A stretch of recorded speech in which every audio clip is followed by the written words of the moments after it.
students, in previous lecture we proved the three formulae of integration, that is integration root of a square minus a square, integration root of a square plus a square, integration root of x square minus x square. हे तिघं फॉर्म्युले आपण मागच्या लेक्चरला prove केलेली आहे. तर याच्यावरचे जे काही example आहेत एक्सरसाइज 3.3 मधले ते आपल्याला आज सॉल्व करायचे. ठीक आहे. Now example is example number 11 exercise 3.3. example is integration x into sin inverse x into dx.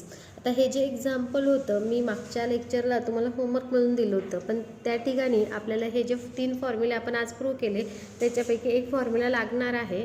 तर आपण ते एक्झाम्पल परत सॉल्व करू. Then integration x sin inverse x into dx by using LIATE rule. आधी कोणतं फंक्शन येईल? Inverse trigonometry function, नंतर येईल अल्जेब्राइक फंक्शन. ठीक आहे, बाय लिएट रूल. ओके, लिएटनुसार आधी येतं इन्व्हर्स ट्रिग्नोमेट्री फंक्शन, नंतर येतं अल्जेब्राइक फंक्शन. मग साइन इन्व्हर्स आधी घेतला, एक्स नंतर घेतला. ठीक आहे, because using integration by parts. Now u into v, first function as it is, integration of second minus big integration derivative of first function into integration of second function dx. Sin inverse x as it is, x integration x square upon 2 minus integration derivative of sin inverse x is 1 upon root of 1 minus x square and x integration आलं x square upon 2 dx.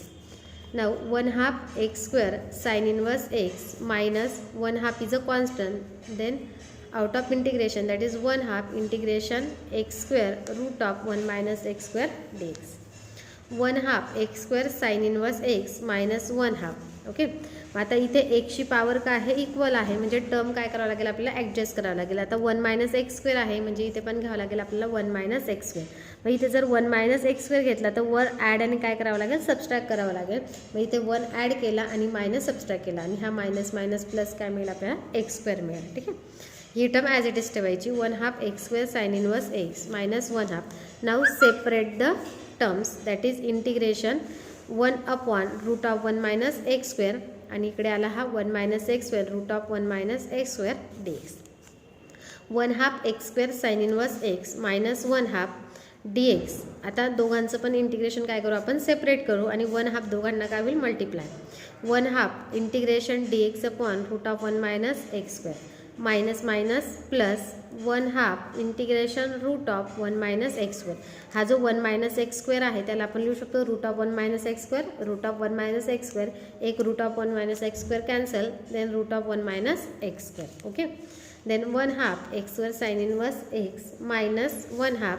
Now integration of 1 upon root of 1 minus x square is sine inverse x, that is the standard formula sine inverse x plus 1 half and the formula is root of a square minus x square. ह्या 1 ला आपण लिहू शकतो 1 square म्हणजे constant square minus variable square. आणि आपणच ते 3 फॉर्म्युले प्रूव्ह केले की integration of a square minus a square याचा फॉर्म्युला असतो x upon 2 root of a square minus x square plus a square upon 2 sine inverse x upon a. Using that formula 1 half एक्सची value एक्सच आहे, x upon 2 root of a square minus x square म्हणजे 1 स्क्वेअर is 1 minus x square plus a square upon 2. एची value आहे 1 म्हणजे 1 half sine inverse x upon a, पण एची व्हॅल्यू काय आहे 1 म्हणजे एक्स अपॉन 1 इज एक्सच येणार आहे plus C. Then final answer is 1 half x square sine inverse x. आता या ठिकाणी हा जो मायनस साइन इनवर्स एक्स आहे आणि हा मायनस हा ॲज इट इज ठेवला आपण 1/4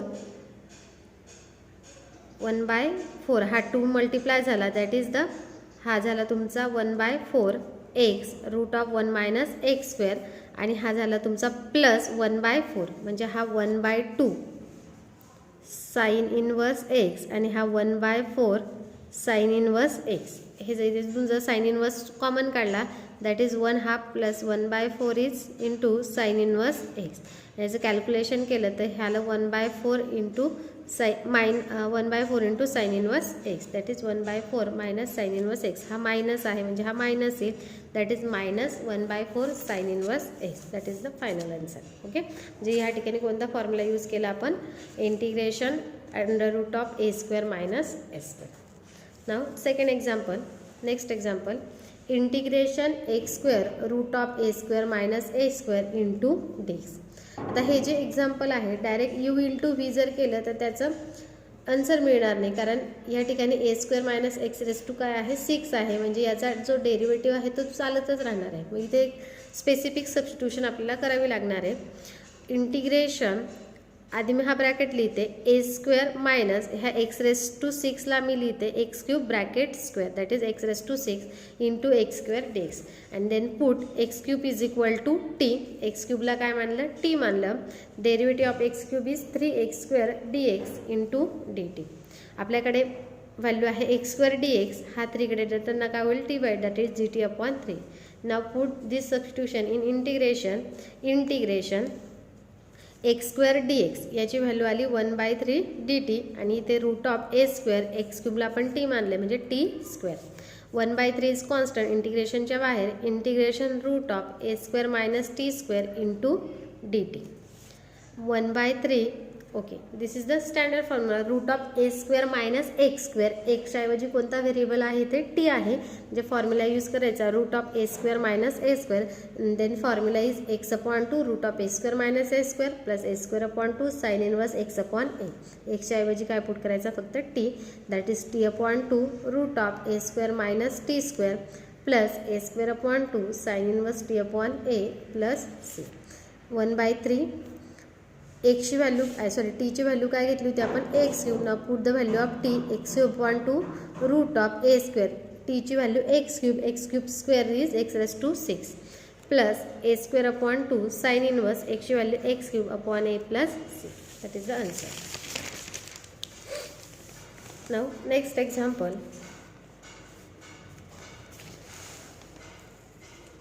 इंटिग्रेशन रूट ऑफ 2x स्क्वेअर plus 3x plus 4 into d x. Okay आता एक ऑब्झर्वेशन केलं तर हे कोणतं इक्वेशन दिसतं तुम्हाला quadratic equation.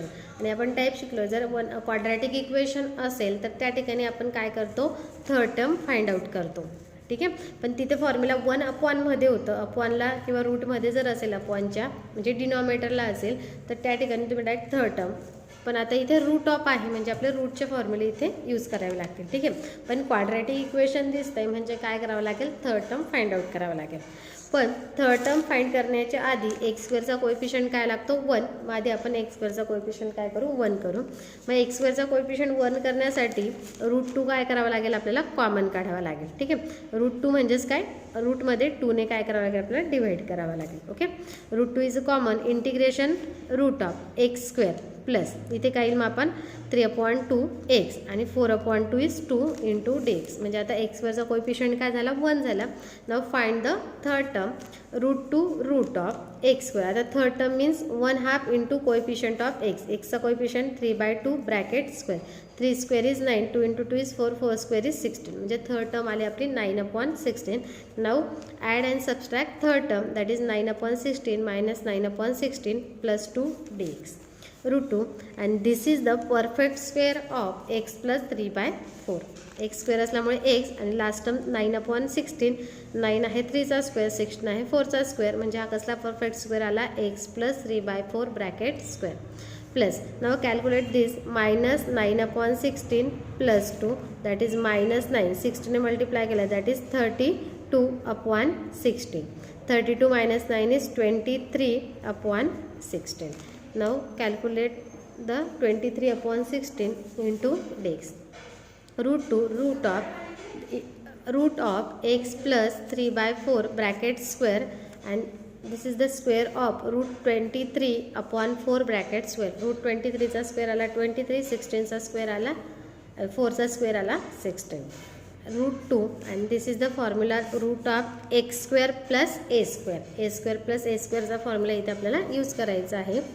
Then formula is x/2. एक्सची व्हॅल्यू आहे x plus 3/4/2 root of x square plus a square म्हणजे ही term as it is plus a square. A square म्हणजे काय आला 23 आणि 4 स्क्वेअर म्हणजे तुमचा 16/2 लॉग ऑफ एक्सची value x plus 3/4 plus root of x plus 3/4 bracket square plus 23/16 plus c.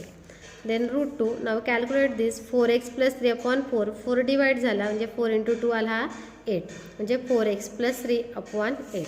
Route of, आता हे कसलं एक्सप्रेशन होतं, x square plus 3/2 x plus 2. मग त्याला कॅल्क्युलेट करून हीच व्हॅल्यू, कारण √2 इथून कॉमन काढलं म्हणजे डायरेक्टली हे नाही लिहायचं, √2 कॉमन काढलेलं आहे म्हणजे कोणती टर्म आली ही x square plus 3/2 x plus 2. 16 divide झाला, 16 into 2 is 32, that is 23/32 log of x plus 3/4 आणि परत याचं कॅल्क्युलेशन आलं x square plus 3/2 x plus 2 plus c. Okay. Now हे जे एक्झाम्पल आहेत ते तुम्हाला होमवर्क करायचे आहेत. त्याच्यात आहे √(x-3 × 7 - x) यांचं मल्टिप्लिकेशन करायचं. मल्टिप्लिकेशन केल्यानंतर क्वाड्रॅटिक इक्वेशन मिळेल आणि क्वाड्रॅटिक इक्वेशन मिळाल्यानंतर आता हे जे मागचं एक्झाम्पल आपण सॉल्व केलं त्या पद्धतीने ते सॉल्व करायचं. जर कोएफिशियंट 1 असेल, 1च येईल त्याचा कोएफिशियंट म्हणून डायरेक्ट थर्ड टर्म फाइंड करायची आणि फॉर्म्युला ज्या फॉर्म्युलामध्ये तो बसत असेल त्यानुसार त्याचं इंटिग्रेशन सॉल्व करायचं. सेम हे पण इथे काय क्वाड्रॅटिक इक्वेशन आहे, सेम हे पण थर्ड टर्म फाइंड करायची आणि फॉर्म्युला यूज करायचा.